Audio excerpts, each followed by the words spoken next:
ഇവിടെ തമിഴ്നാട്ടിലുണ്ടല്ലോ ഇവരുടെ ഭക്ഷണ രീതികളൊക്കെ ഭയങ്കര വ്യത്യസ്തമാണ് കേട്ടോ.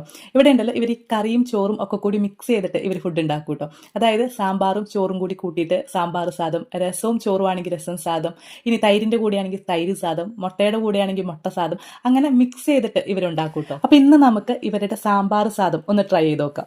അപ്പൊ ഇതിന് വേണ്ടിയിട്ട് നമ്മൾ സാധാരണ സാമ്പാറിന് എടുക്കുന്ന പച്ചക്കറികളൊക്കെ അരിഞ്ഞെടുക്കാം കേട്ടോ. വെണ്ടയ്ക്ക വേണ്ട, വെണ്ടയ്ക്ക ഈ സാമ്പാർ സാദത്തിൽ ഉപയോഗിക്കാറില്ല. പിന്നെ ഇതിന് ഉപയോഗിക്കുന്ന അരി എന്ന് പറയുന്നത് പൊന്നിയരിയാണ് കേട്ടോ. അപ്പൊ ഇതുണ്ടാക്കാൻ വേണ്ടിയിട്ട് കുക്കർ അടുപ്പത്ത് വെക്കുക, വെളിച്ചെണ്ണ ഒഴിക്കുക, കടുക് പൊട്ടിക്കുക.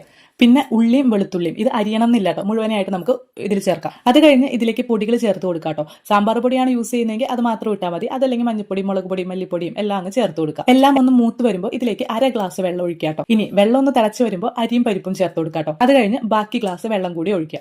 ശേഷം പുളി പിഴിഞ്ഞ വെള്ളം കൂടി ചേർക്കാം. ഇനി കുറച്ച് മല്ലിയില ചേർക്കാട്ടോ. ഈ തമിഴ്നാട്ടിൽ ഈ കറികളിലെല്ലാം മല്ലിയിലയുടെ ഒരു ഭയങ്കര അതിപ്രസരം ഉണ്ടാവും കേട്ടോ. അതുകൊണ്ട് കുറച്ച് കൂടുതൽ മല്ലിയില ചേർക്കുക, കുറച്ച് കായപ്പൊടിയും കൂടി ചേർക്കാട്ടോ.